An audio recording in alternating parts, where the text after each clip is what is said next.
of the Belmar Public Library. Welcome to tonight's AuthorTime with Author Merry Brennan over here.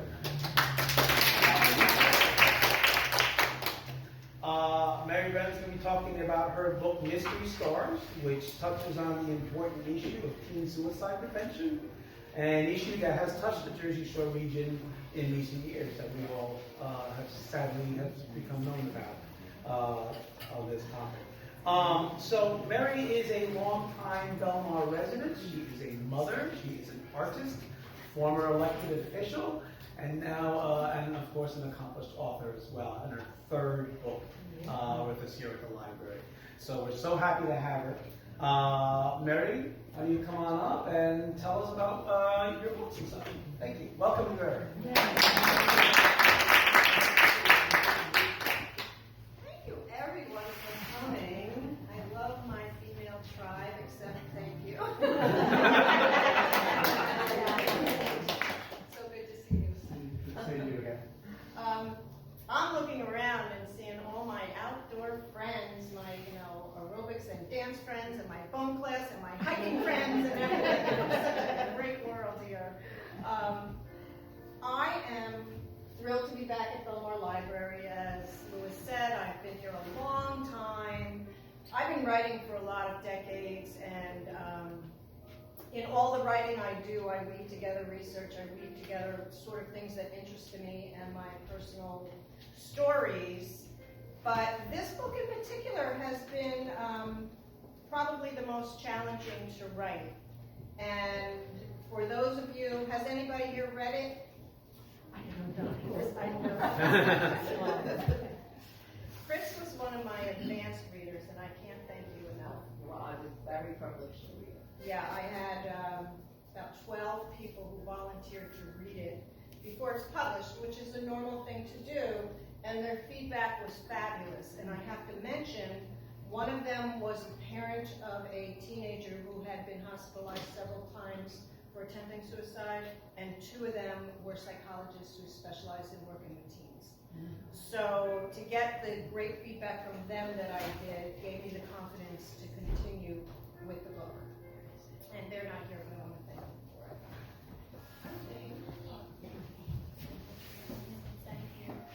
Thank you. Hi, guys. I gotta say, it's such a crappy night. I know there would be myself and Tom, my husband, and Louis. So thank you. I really appreciate it. The music. Oh. I like that. Oh.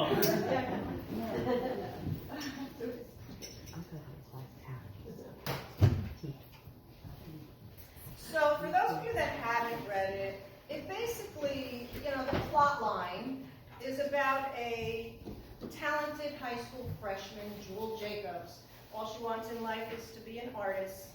And when she wakes up in the hospital with pain shooting up her arms and absolutely no memory of trying to harm herself, it catapults her into this world of therapy, suicide support group, and then trying to maneuver and learn how to become normal in a world again, in school, with her friends, with her family. So that's the plot line.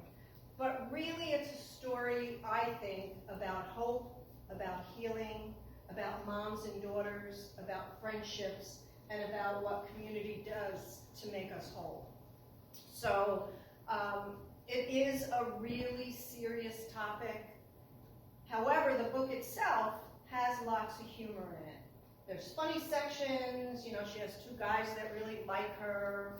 She has mean girls in her high school, a lot of that normal stuff, which is not gratuitous because that's what happens in the world.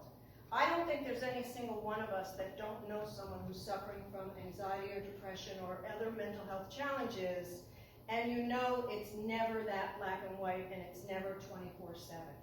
You have your normal moments, you have your happy moments, you have your fun moments, and that's why it often happens that people who know them best don't even know that they're suffering in that way. So that's one of the purposes in my writing the book, to try to show how it really is in the world. The thing that I think sets my book part is that it really focuses on a lot of therapeutic techniques and support group, one-on-one therapy.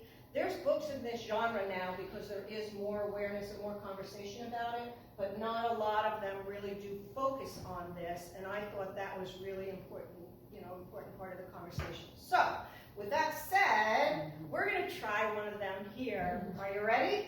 Ready. All right. I'm a little nervous talking up here, so, it'll help me too. I'm going to count to 3 and take a deep breath as I do. And when I get to 3, we are all going to let out the loudest scream you possibly can. Ready? 1, 2, 3.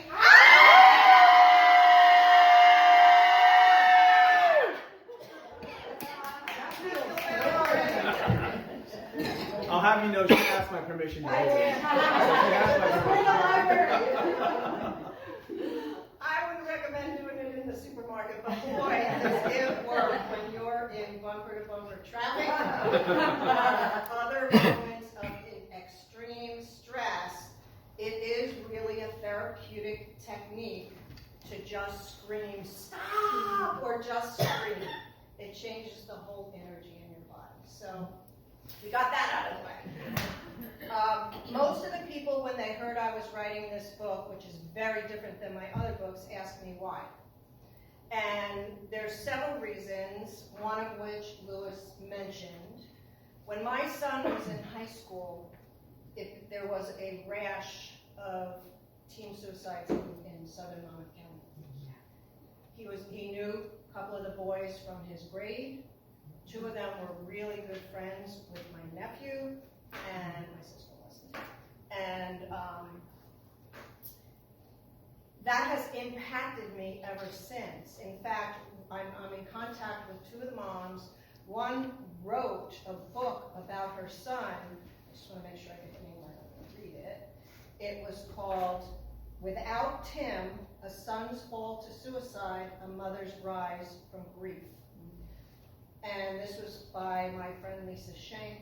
At the time, in 2008, her son he was the first of at least 10 young men and women who died over a 4-year period by taking their own lives. It has stayed with me ever since, and has really, really touched how I have lived some of my life. And the interesting thing is, when I went to start researching this book, he died by running in front of a train, as several of the boys did at the time. And I'm a computer geek. I love to tell stories, but I love to research and weave it in. And so I wanted to look at what was happening in the rest of the country over the years and see the methods and numbers and things.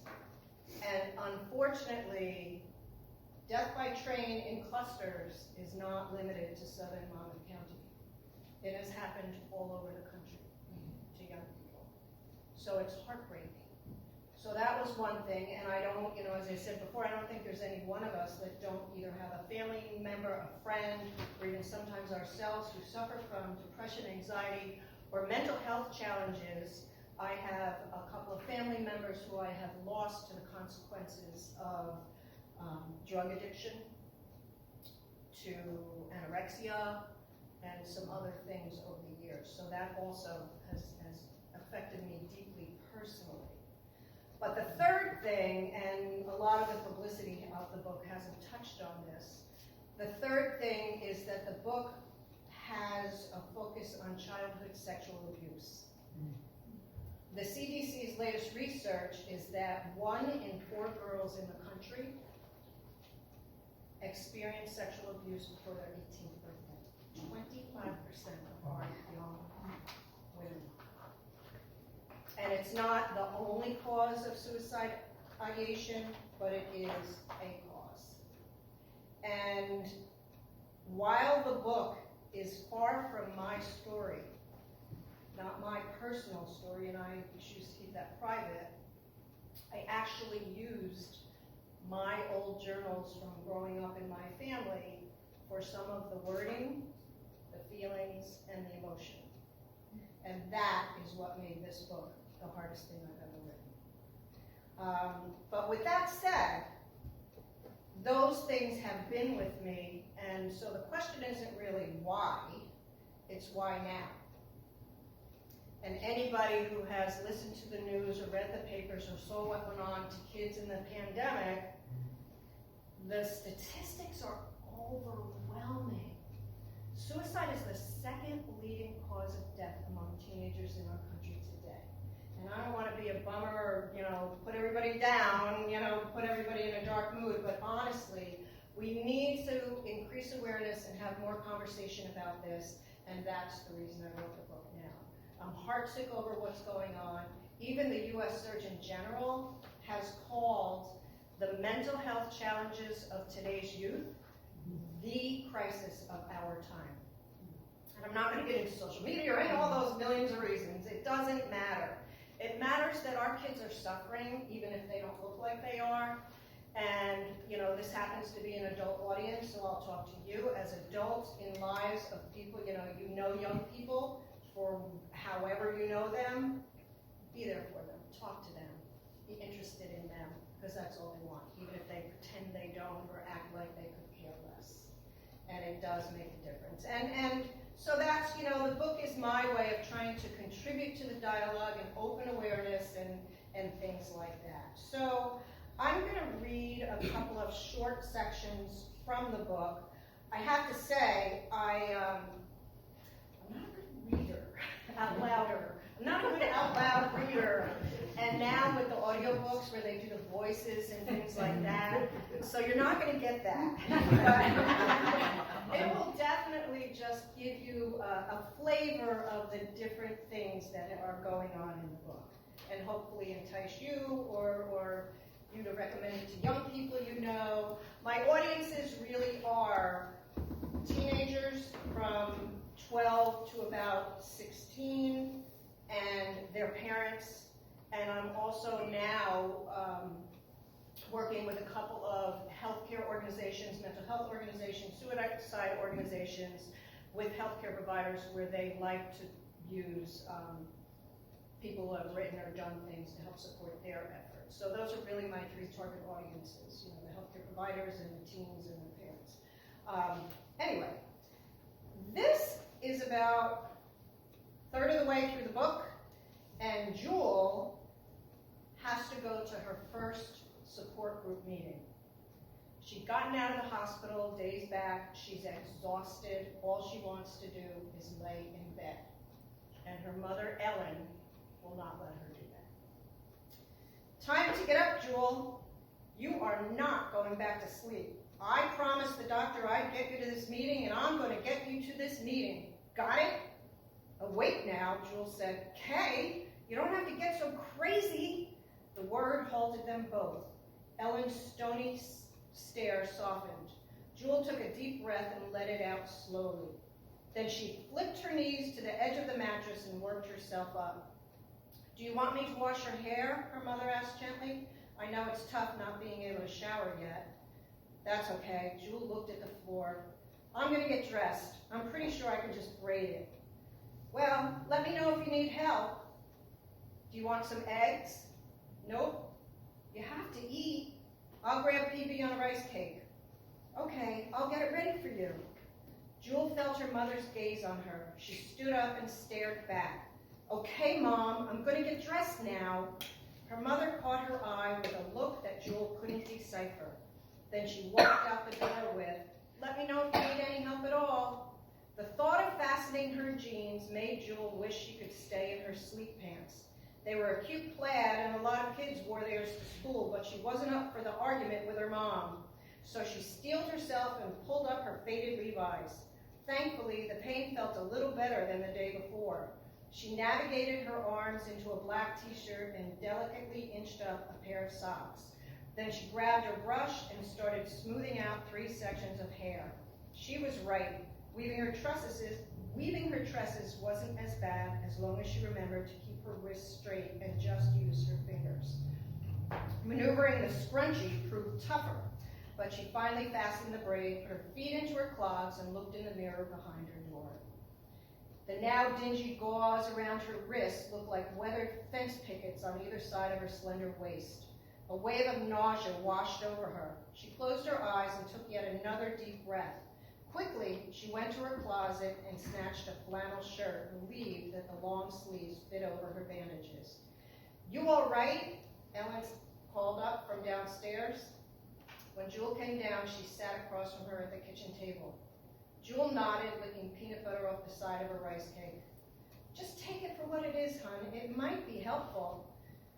"I know," Jewel replied lightly. They hadn't talked about the meeting at all. She'd been willing herself not to think about it. But Jewel realized her mother must have been obsessing about it too.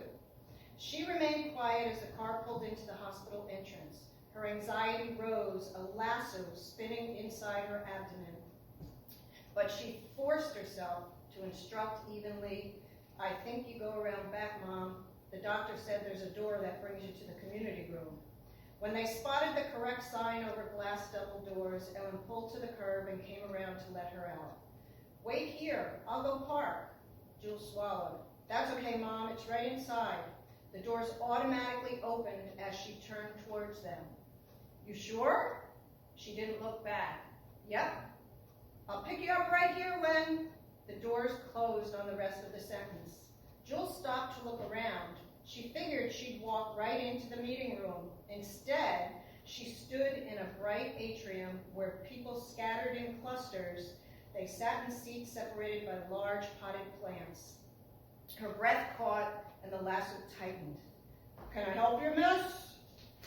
Trying to do a voice. That was good. And saw a guard at a desk to her right.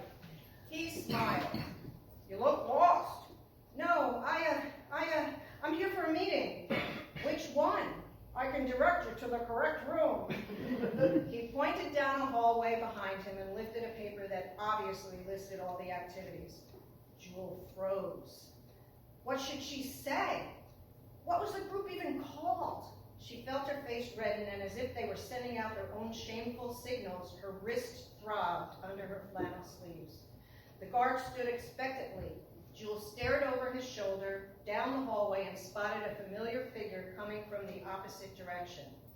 "Nah, I'm good," she croaked and bolted toward Dr. Halen. So it just shows you, kind of the angst she has with her mother. She's, it's that push-pull with her mother, and she's trying to be brave doing this new thing, and she's really not. And the other thing, for those of you who are not from around here, you won't know this, but this whole book, and all writers do this, as Michael can attest to, we write what we know, and we have scenes that are based on familiar things. So in order to do this hospital scene, I walked into the atrium at Jersey Shore Medical Center to see what it looked like, and I saw the potted plants, and I saw this clustered seats, and then down the hallway where the meeting rooms were. And throughout the book, you'll recognize Shark River and Shark River Park and the Asbury Boardwalk and the whale watching trips, and there's lots of things woven in that I take because I know them and I just use them as background for my stories. The next section, there's a lot in the book that takes place in the support groups. And I'm not going to read them out loud because they're long and involved, and while there's some funny parts to them, it's nothing that stands out that I could just read a short section. But Jewel goes through a lot of ups and downs throughout the book, but she gets to the point where she's back at school, she's really trying to navigate her new normal life, and her good friend Rob, who she's known from childhood, and he goes to this special art school with her, has asked her out on a date. And she's excited,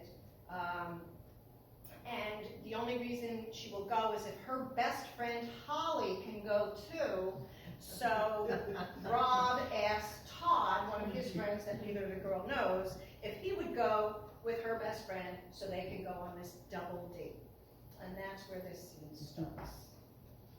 Jewel checked herself in the mirror, pleased with the white gauzy peasant top that fell softly over her best blue jeans. "You look awesome, girl," Holly sing-songed as she wrapped her arms around her friend's waist and they stared at their images. "We be smoking hot." Jewel snorted. "Ha, you may be, but no buts. Let's go, they'll be here any minute." She pulled Jewel's hand and led her down the stairs, where she had to reassure Ellen that no, she wouldn't leave Jewel at all, and yes, they'd be sure to check in through the night. Jewel stood by moaning, "Mom!" Relieved when Rob arrived, Jewel rolled her eyes as he too promised her mother that he'd watch her like a hawk. "Okay, Mom, for real, I'll be fine, we gotta go." She opened the screen door and led them out. Ellen smiled bravely and shouted after them, "Have fun!" "Sorry, guys," Jewel said, squeezing into the back seat after Holly. "No worries." Rob got in the front and turned around to introduce Todd. They all made small talk and thanked Mr. Brodsky after he dropped them in front of the Tortuga Cafe 15 minutes later. The girls nudged each other with raised eyebrows when they heard Rob tell the hostess about his reservation for 4, then followed her up to an ocean view table on the second floor balcony. "Not bad, bro," Todd shoulder-rapped Rob, who stepped in to pull out a chair for Jewel. She blushed as she sat awkwardly and shuffled her seat forward. Rob gently pushed from behind. Not to be shown up, Todd reached for his date seat and motioned her into it. Holly giggled and snarked, "I feel like my mother." Rob gave her a quick wave of his middle finger. "Well, my mother raised me right." He turned to Jewel. "You good?" She nodded with a big smile, then used her chin to indicate the view. "Look at those colors." Swaths of ballet slipper pink marbled the sky's early evening blues. The lightning turned the ocean silver, lighting, not lightning, the lighting turned the ocean silver and cast long shadows over the oat-hued sand. Jewel took a quick photo. "Send that to your mama, Juju." At Jewel's rebuff, Holly snatched the phone and swiftly shared the pic. "Safe and sound at Tortuga," she texted. "Beautiful here." "Holly," Jewel scowled, grabbing her phone back in time to see the reply. "So glad, have fun." "Oh, come on, now that's out of the way," Holly said. "Yeah, well, you don't need to do that for me." Holly picked up the menu and ignored her. "Ooh, check out the specials." Todd, who had been ping-ponging his attention between them, coughed. "Are you girls always like this?" Holly shook her head but kept her eyes on the menu. "Nah, only since Jewel tried to do herself in." The other three froze. Jewel glowered across the table as she kicked her friend underneath it. Holly locked onto Jewel, stuck out her tongue, then smiled broadly. "See? I told you that you wouldn't have to worry all night about it coming up. Now that's out of the way." The corner of Jewel's lips turned up as she shook her head with a low laugh. Rob released his tense shoulders and chuckled. "That's why we love you, huh?" Todd took each of them in slowly. He grabbed the menu. Okay then, what looks good?" After dinner, 4 across, they walked slowly down the boardwalk toward the outdoor stage. Jewel pointed to the shore, now dark except for an orange arc peeking over the skyline. "Wow." She ran onto the beach and the others followed. They stood silently as the gigantic tangerine moon floated out of the sea like a helium balloon until it was high enough to create a long trail of shimmering light on the water and waves. Each stared at the magical reflection. "It's so beautiful, like there's fairies dancing in the ripples," gushed Jewel. "You know, some people call it a moonglade, but I love the other scientific name, glitter path." Holly laughed out loud. "Oh, get out of here. I'm the science major, and I doubt that's a real term." "I swear," Jewel said. "Look it up." In seconds, Todd nodded and held out his screen to Holly. "Huh, she's right."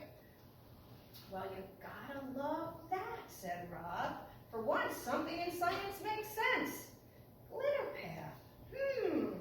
He put his arm around Jewel's shoulders as they continued to watch the moon's ascent.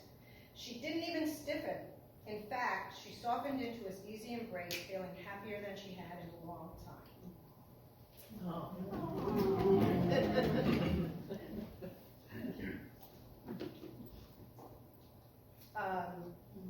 This final thing I'm going to read is toward the end, and Jewel has really examined what caused her actions in the first place. She's coming to grips with who she is now, who she wants to be, how she wants to move forward. But it's not been the easiest thing. She has a great support in her friends, and she has a great support in the therapy group and her counselor. But she's, kind of wrestling with her own demons, as they say. And she is just coming from another Sunday support group. Her best friend, Holly, hasn't heard from her in a couple of days after hearing from her every single day, so her friend is worried. And this is when her friend decides to wait for her on the porch, because she knows she went to the group and she's going to sit there until Jewel comes home. Jewel headed up her porch steps. Boom! Jewel gasped and jerked her head. Holly sat in a wicker rocker. Hey, girlfriend. You scared the holy crap out of me, Jewel chided, plunking into the adjacent chair. Well, that's what happens when you go all missing and shit. Holly took a sip from a glass Jewel figured her mother had offered. Distractedly, she wondered if her mom was peering out from behind the curtain that second, but she forced her attention back to her friend. Since you're incommunicado, Holly continued, I figured I'd do some reconnaissance here. Have to say, didn't expect to catch that action. She flicked her chin to the curb where Michael's car had been. Nice. And is that a new look? Boho dirty sweats and red-rimmed eyes? Until that instant, Jewel was oblivious to her attire and what crying must have done to her face, which rapidly contorted in embarrassment. She brought her hand to her forehead and exclaimed, oh my God. Hey, Juju, Holly laughed. JK, my friend, and not for nothing, didn't seem to bother him. Once again, she indicated the departed Jeep. Oh, Holly, that was... Holly moved toward the edge of her rocker and leaned in. It's all right, Juju. Your mom told me what you're going through. She said you're going through stuff, and he came to get you. She wouldn't spill anything else, really, and since I didn't hear from you for days, Jewel wilted into her seat. Oh, Hol, I'm so sorry. I don't... No! Holly broke in. I'm sorry. She paused, searching for words. I know you're in a shitty place, and I wish I could help. You know I'd do anything for you, right? Jewel looked up, smiling weakly. Yeah, I know. In that moment, she decided to let Holly in. She peeked toward the window to make sure her mother was not there, and after a deep breath, she began again quietly. After she was done, Jewel swallowed. Yeah, so that's my new reality. Now you know. Holly stood and leaned over with a long hug. I'm so sorry, Juju. I am so sorry. She squatted down, holding Jewel's hands, and asked, what are you going to do? How are you going to tell your mom? Jewel shook her head, suddenly exhausted. I don't know. Got to figure that out with my shrink. Right now, I have to get through school tomorrow. Holly squeezed her hand and returned to the rocker. You can do it, Jewel. I know you can. Text me every single minute. The suggestion elicited a wan smile. Or, I wasn't going to bring it up, but Rob's crazy worry too. At that, Jewel jerked her head up. Holly kept talking. You kind of dissed us both. He thinks it's him, and I keep telling him you're going through a rough patch, but he likes you, Jewel, for real. You don't have to tell him a thing. He'll be a bodyguard all day if you want. This made Jewel laugh out loud. Unless your guy Michael beat him to the punch? Jewel rushed. Nah, he's just a good friend. He kind of knows what I'm going through. She flashed back to when she thought he might kiss her. Was he just a friend? She reddened. Oh, yeah, okay, right, she said. Holly winked. I wish I had two great guys after me. Jewel giggled again. A part of her wondered how she could enjoy this inch of normalcy in a marathon of pain. But she was glad for it. What had Michael said? Day by day, inch by inch. Wow.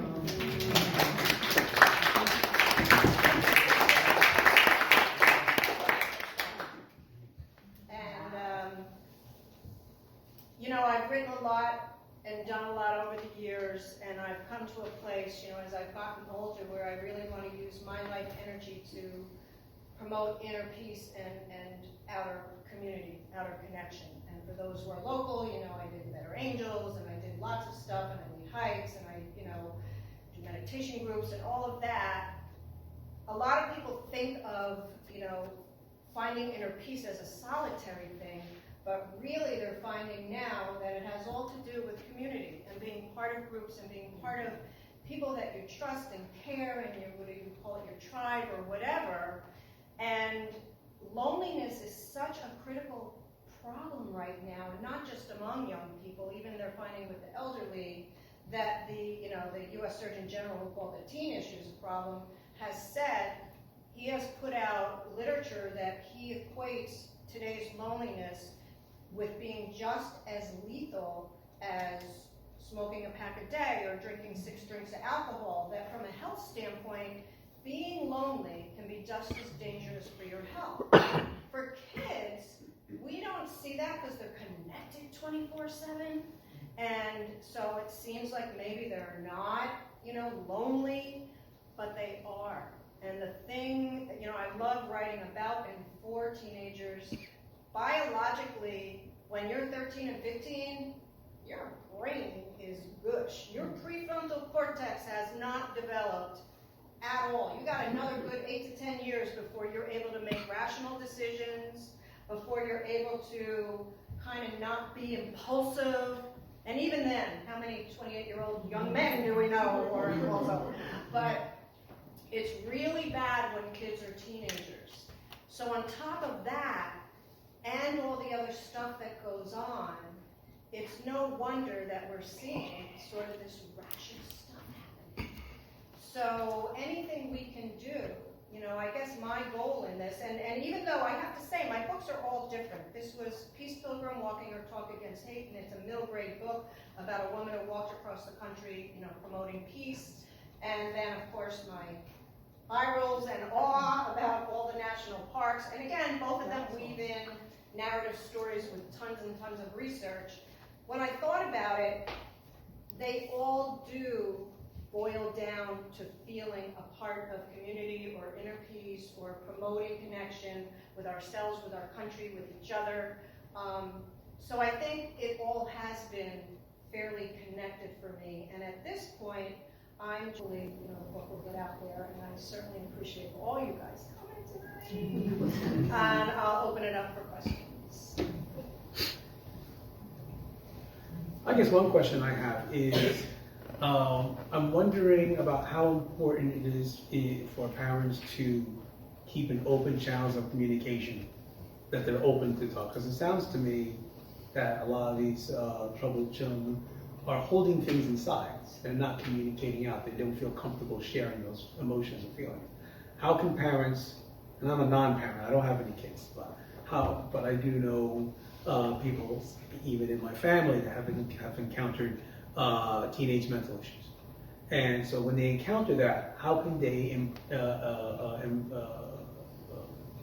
improve and or focus on communications, opening them up? It's funny you say it, not funny, ironic.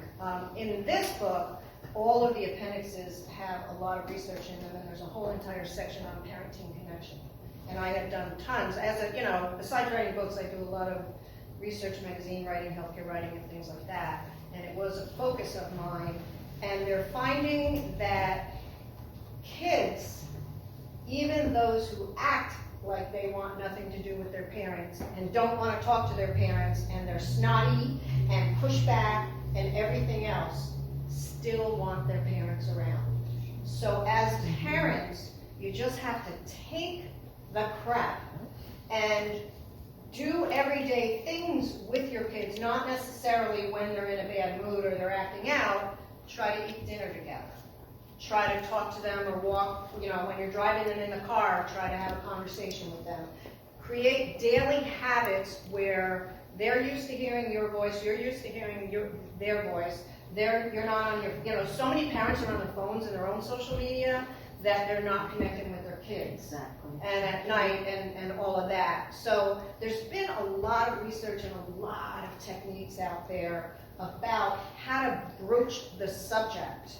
And there's an actual fabulous website called Out of the Darkness that has a bunch of videos that they're almost like how-to prompts for how to broach conversations with all ages, whether it's an elderly parent who you think is suffering from loneliness, or whether it's your teenager. And like I said before, a lot of times you don't know that, your teen, and you say troubled youth, and I think, not, to point at you or anything, there's so many kids that are exemplary. They are superstar athletes, they're doing academically fabulous, they're doing, you would never know they were a troubled kid. They might have their teenage angst at home, but you would never in a million years point to them, and neither with their teachers, and neither, so it's shocking when something happens to them, and then everybody who loved them turns around and goes, what happened? Yeah. So there's a lot out there, and it's in, I weave it into the book. There's all kinds of research about when you reach that moment of darkness, when you finally get to that point where it's like, I am better off not being on this planet. If you're able to reach out and talk to someone, or if you're able to forestall it, 90% of the time, it will go away. It doesn't mean you're no longer depressed, but you're not on that precipice. And that's the whole thing about, increasing the awareness that you're not alone. I mean, my whole message in this to every young person is, you are worth it, you are loved, even if you don't feel it, and you are not alone, and if you're struggling, there is help. And that's kind of the bottom line, but what you're asking, it has to be a more consistent thing, where the parent has to develop a relationship. When they're little, take them for ice cream, or do whatever it is. Teens are going to go through their teen periods, but you have to work really hard to be there for them. I imagine patience and patience is and, tough. and patience and empathy, because a lot of times I would imagine, especially in our busy lives, going every day. Yeah. We got our careers, we got other pressures, maybe a business going on, and we have all those things going, and then to have a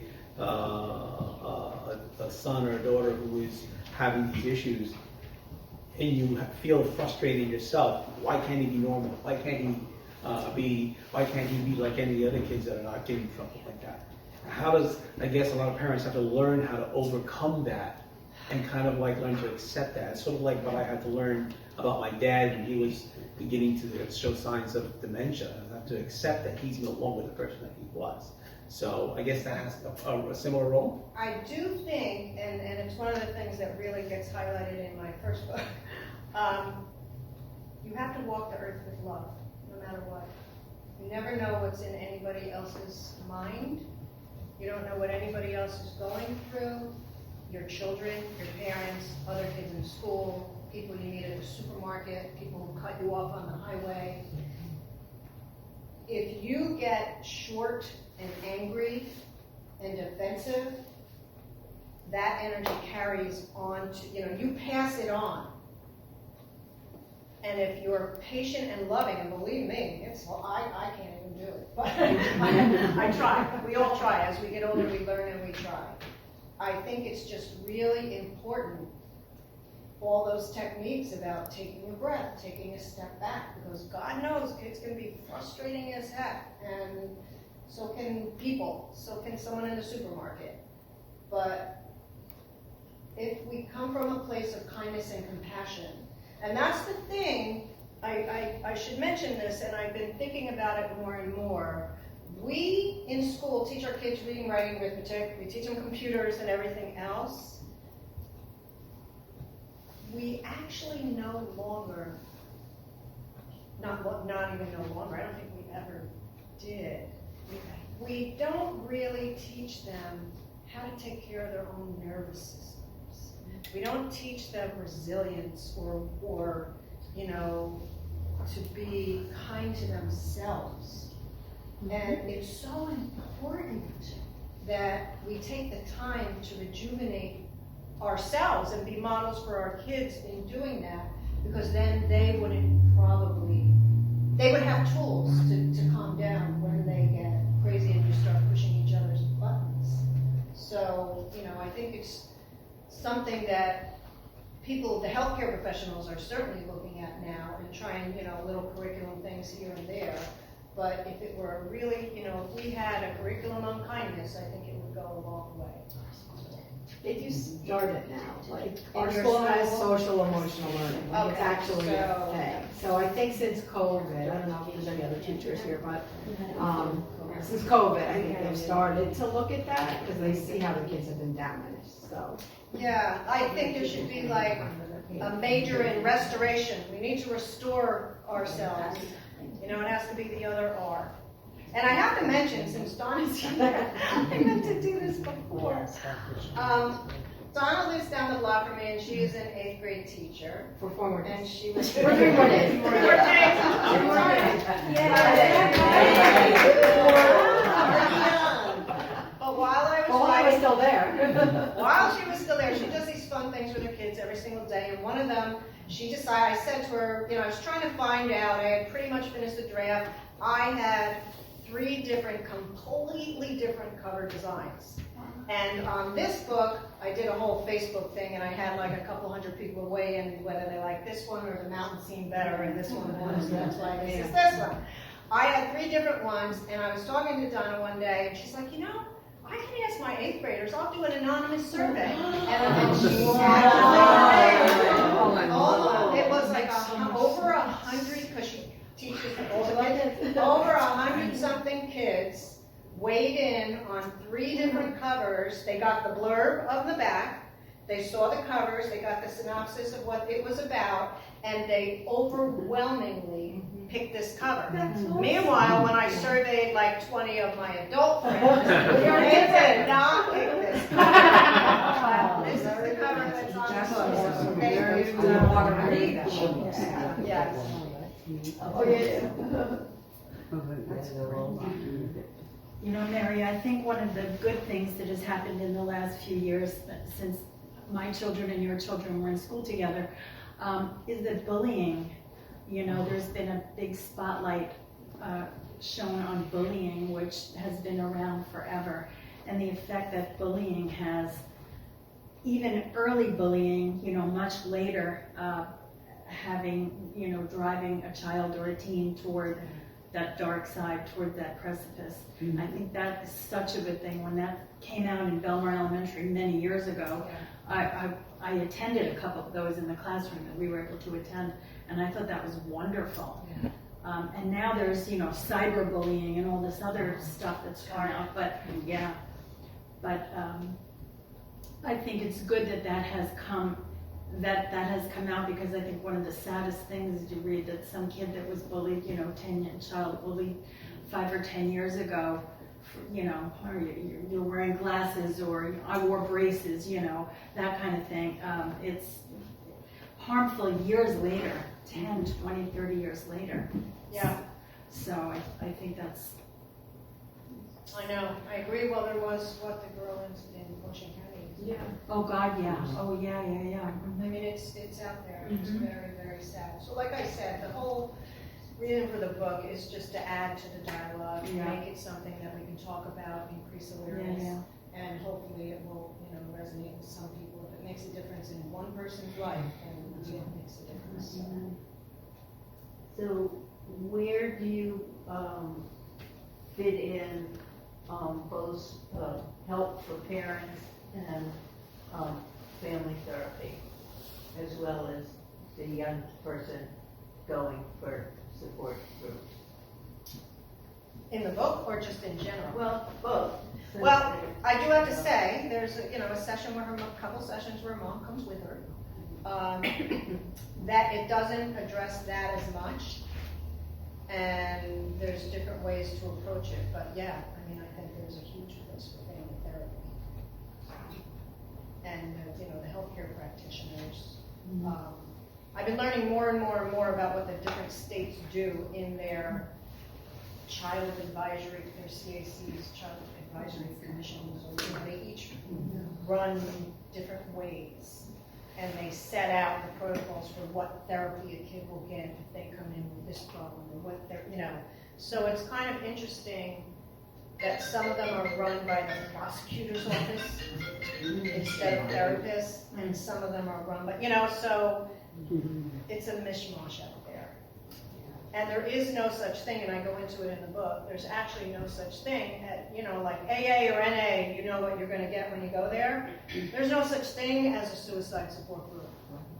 Everybody does it their own way. There's no, regular way to run it, and in fact, some places call suicide support groups for the families of people who lost people. So it's a whole problem even in the language that they use about it. But if you have ideas, Jane. I just wanted to mention that, I'm sorry, I just wanted to mention that there are a lot of things in the book that she went through, and, cyberbullying, and, it being very, very, absolutely horrific, traumatizing. Like, I think it all falls under, like, trauma and PTSD, and that, like, is, like, a broad, section, and then depression maybe there, like, and it could, so, like, the underlying with the sex abuse, I think you mentioned that maybe something like that in there, or any kind of abuse, it's trauma. So, if you want to look for evidence-based science, there's really great resources out there, and you just got to look for, it's like evidence-based treatment for PTSD, trauma. There's so much out there now because post-pandemic, there is a huge, population of teenagers and also young adults. College it's going a little bit, older. A lot of college students are struggling now too. And I have one of them, who's, in college now, and, pandemic isolation, and, so there's been a lot that's happened. Within that, I would just look for, trauma-based, evidence-based, and also like how it relates to the kids. I always found for mine, like, one of them was vulnerable, when they're tired, when they're hungry. They're laying down, going to sleep, and you go in, and you're like, hey, that, like, I found that was like a great time. Bedtime was a good one. Scratching their back a little bit, depending on their age, or whatever, but, their age when they're younger, they'll scratch your back. But, those are, the timing is so important, and they are skilled at hiding and avoiding parents. They are skilled at it, so you have to be vigilant and watch and look for timing. Meanwhile, they're hiding their teddy bears under the pillows. The one thing I can say that was really great, while I was writing this book, because I put it down, I have 2 writing partners that without them I probably wouldn't have finished because it was a hard book to write. The 988 system came out. It used to be a mishmash where, feeling depressed, call 1-800-234, blah, blah, blah.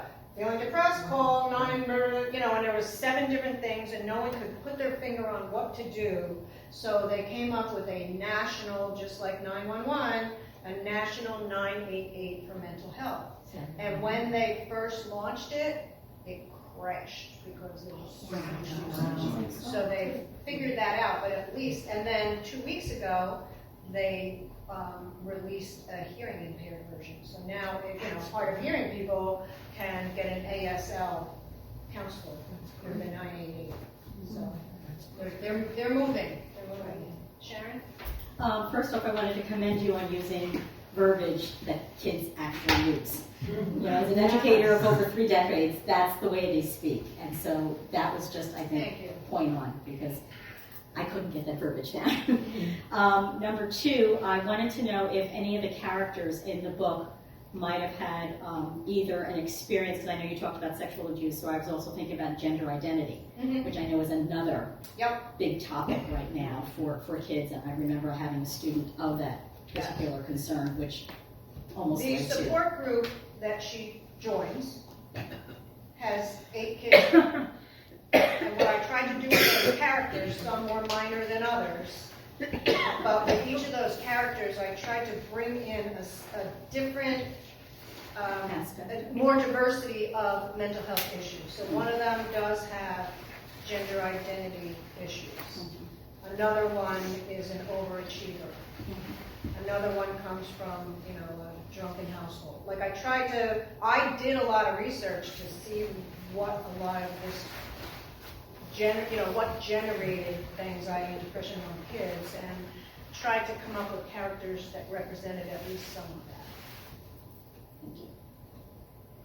I have a great niece whom I adore.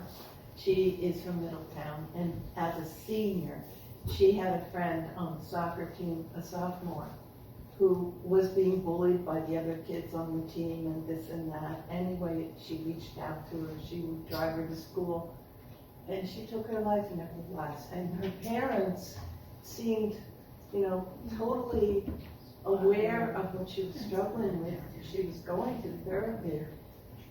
But it's just so outrageous that this girl, with the positive things around her, still took her life. And it happens every day. I Yeah. mean, the numbers are startling. Yeah, it's like Startling, and a lot of them are good kids with good parents from good It schools. was just last year. Yeah. And it's Also, get this, my niece is now so sorry. inspired to be a therapist. She's just started at Rutgers this year. Wow. I'm sorry, that's a horrible photo. So when I have 4 kids who are thankfully out of school and on their own, doesn't mean that they can't go through things, but one of the things somebody told me when I was still a younger parent, when my oldest was not quite a teenager, was of course, be open, be receptive, be there. We always did dinner as much as we could, all of that. But also to know that it doesn't have to be the parent who is the one a child goes to, that you should count your blessings if your child finds somebody, whether it's an aunt or uncle, a cousin, a friend's parent, doesn't matter who it is, if they find somebody that they want, that they connect with, that you should not feel like, oh, they don't love you or they don't want to talk to you. You should feel happy that they have that person, that go-to person, because if anything really important is going to happen, that person is going to be in touch with you, but they just need that person, and if it can't be you, no matter what you do, it's just not going to work, just be thankful that they have somebody. And I never forgot that, because I thought that was so important. What's one of the big popular misconceptions that people have about teen suicide prevention, or what causes it, or things like that? I think the biggest misconception is that it's all black and white. Like you either, have a kid who is depressed and moping and horrible all the time, or you have, a happy kid. And I think everybody, including us, go through moods every single day. And so if we're able to reach out to kids who, some kids do the mopey, horrible thing because that's their means of attention, but they're not necessarily super depressed or suicidal. And it's more, the more you get to know them, and I think your point is really great because it doesn't have to be you. But if as a human being you feel known by someone else, it makes all the difference in the world. And I think the misconception is the people who you might anticipate would be more prone to suicide ideation might not be. And it's the ones who surprise you who are. And that's, I think more and more people are realizing that. More teachers, more counselors, more psychologists, more everyday people are starting to realize that it's kind of, there's no one size fits all. It's not just kids. In my research I was writing for teens, but man, there's a huge veterans, elderly adults, there's huge population suffering in our country. So just be kind.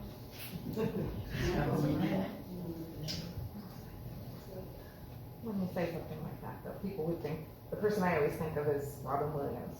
Who had such a life, and you wouldn't have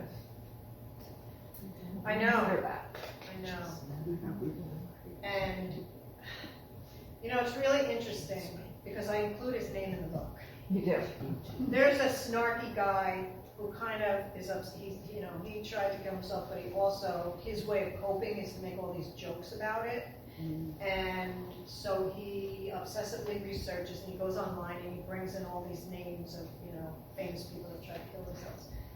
So I wanted to, really vet the names that I was going to put in here. And I have to say, his wife is on a whole campaign now to show that it was more a compassionate death because he had been diagnosed with something.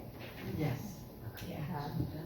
Now, it's still considered a suicide, so I made the choice to still use it because when you look it up online, his name's everywhere. But you get into that whole realm, if you know you're going to live a certain way and you choose to take your life, well, I hope my kids let me do that if I want. It's like a euthanasia.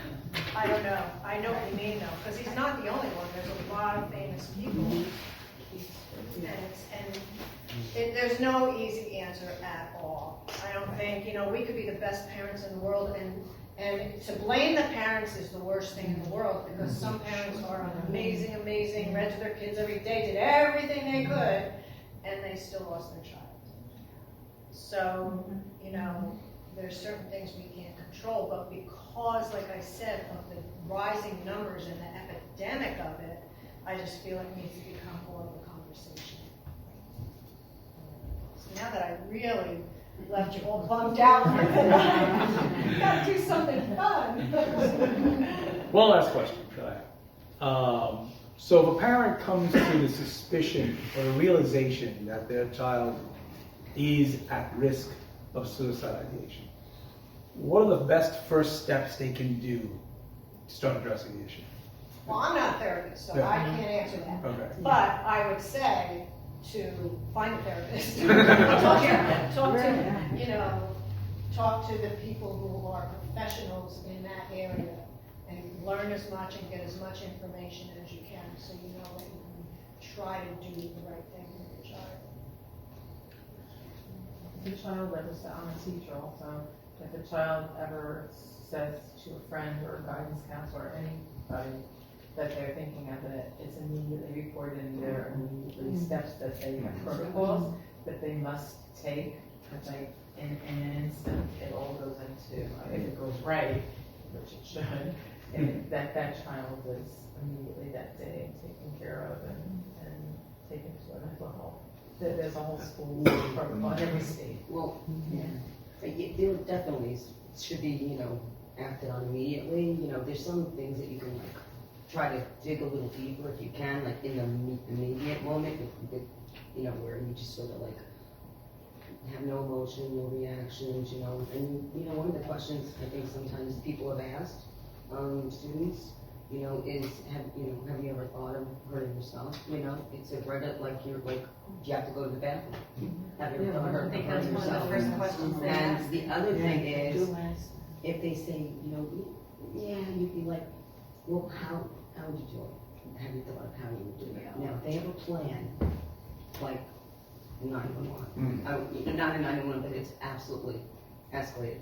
But, and you're right, there's definitely protocols, there's resources out there, but, as you're home and you hear it for the first time, it's 11 o'clock at night, what do you do, that kind of thing? You really need to take a deep, like a dive look. But, sending them to Center State Hospital or any place, can be traumatizing too. So you gotta really, I gotta tell you, therapists are like doctors. There are so many out there, you gotta find the right one. You gotta meet them, you gotta see this connection. Don't automatically think this therapist is gonna be But it's also paying for it. Not many insurances are gonna cover that. Well, actually, more insurances are covering it now, but I don't think it's. Well, I think if anybody was in crisis, Yeah, the it's first actually. thing they recommend is to call 988. Because those are trained people, and they will, if it's 11 o'clock at night or 2 o'clock in the morning, when you come in on your kid and you're really worried about them, call 988. Let them talk on the phone to someone who might say something.